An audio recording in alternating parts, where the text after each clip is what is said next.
Vice Ganda at Arnel Pineda may mensahe sa mga anak na kagaya nila. Mahalin ang magulang. 'Di ba mainit ngayong pinag-uusapan dito sa social media ang hidwaan ng ina, hindi lang ina, pamilya ni Carlos Yulo at siya. So unahin natin dito kay Vice Ganda. Vice ganda, hinikayat ang mga anak na mahalin ang kanilang mga nanay. Ibinahagi ng television host na si Vice Ganda ang kanyang madamdaming mensahe para sa mga ina. Sa isang episode ng It's Showtime, sinabi ni Vice kung paano itinago ng mga nanay ang kanilang emosyon kapag pakiramdam nila ay hindi sila nabibigyan ng respeto ng kanilang mga anak. Maraming pagkakataon na yung mga nanay umiyak pero hindi nila sinasabi. Maraming pagkakataon na humahagulhol yung mga nanay natin pero hindi natin alam. Maraming beses silang umiyak pero hindi nila pinapaalam sa atin. Aniya. Umiiyak yung mga nanay dahil sa kahit na umiiyak sila ay wala tayong pakialam. Dagdag pa ni Vice. Hindi naman mapigilan ng mga netizen ang maluha sa sinabi ni Vice. Grabe. Grabe yung mensahe ni Vice dito. So, magbasa tayo ng mangilan-ngilan lang comment dito. Isa yan sa mga karakter mo, Vice, na hinangaan ko mahal mo ang nanay mo, which means mabuti kang anak kaya ka pinagpala. Exactly.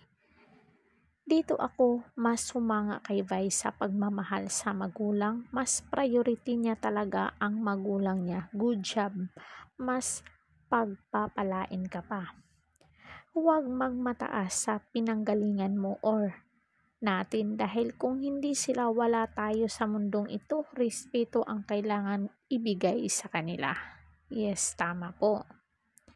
So, samot-saring mga comment at tapos yung mga reaction talaga dito is care, heart, at like. Walang mga emoji na nagagalit, sad. So, it means accept nila yung sinabi at nagustuhan nila yung sinabi ni Vice. So, dito ka tayo kay Arnel Pineda. Arnel Pineda may mensahe sa mga anak na katulad niya.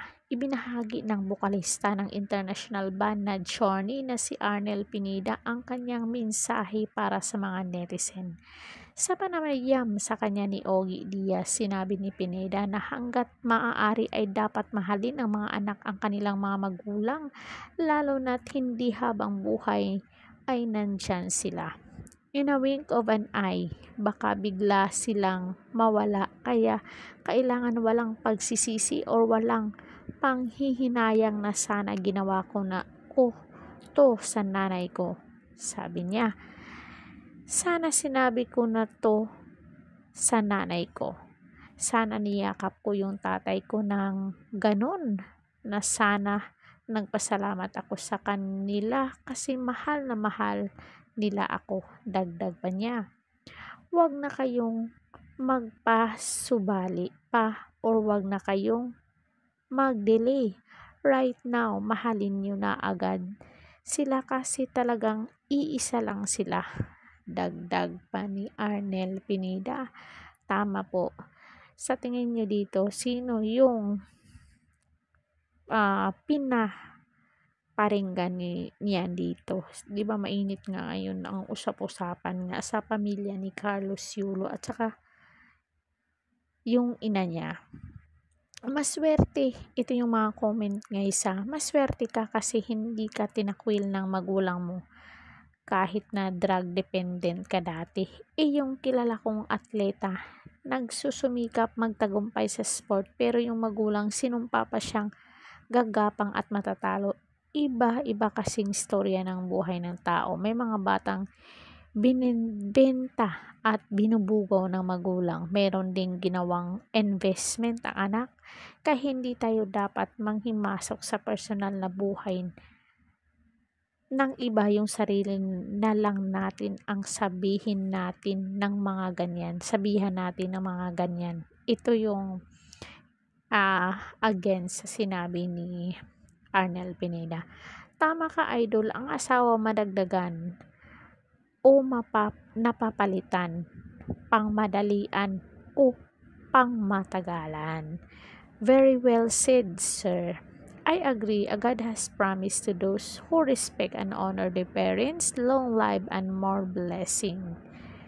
Tama, sir. Kahit ano pang klaseng magulang sila, mahalin mo sila, wala ng kondisyon dahil nag-iisa lang sila at ang buhay ng tao isa lang at ang buhay nila kung na lang. Hindi ko to maintindihan.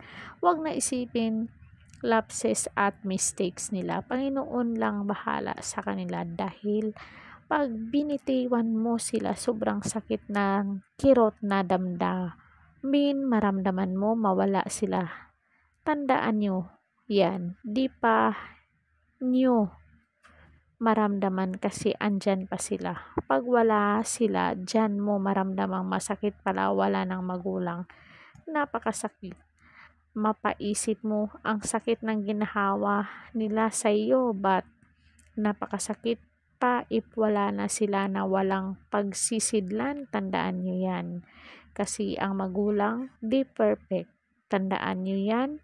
At tandaan nyo sa simulan na mahalin ang parents. Walang pagpatumpi-tumpi. Start now where they are still alive. I agree. Kahit balik-balik na rin ang mundo, magulang pa rin ang mahalaga sa pamilya para sa akin. I agree po. So, samot-saring mga netizen ang nag-comment dito. Ito ay patungkol doon sa issue ni Carlos Yulo at ang kanyang ina na si Angelica Yulo. So, comment down kayo dyan kung ano ang inyong naging pahayag dito kasi yung issue na to hindi mawala-wala. Sobrang tagal na tong issue na to. Noong August, September, October, magno-November na. Hindi pa rin mawala-wala yung issue kasi nga hindi humingi ng tawad itong si Carlos at panay parinig, wala na, hindi na nag-aano yung mga parents nila and then nagbe-birthday din to si Mark Andrew, yung papa ni Carlos, hindi binati. So tapos si Carlos panay lang parinig-rinig, 'di ba? Gusto ata niyang yung mama at papa ang luluhod papunta sa kanya kasi napaka-high na niya nandiyan na sa kanya lahat, millionaire. Pero tandaan po natin, ang kaligayahan ay hindi nakukuha sa famous money. Ang kaligayahan ay nakukuha sa pagmamahal. So, yun lang mga marites. Comment down kayo dyan kung ano ang inyong naging pahayag dito. Don't forget to like, share, and subscribe. Caridad Official TV. Hanggang sa muli. Thank you so much.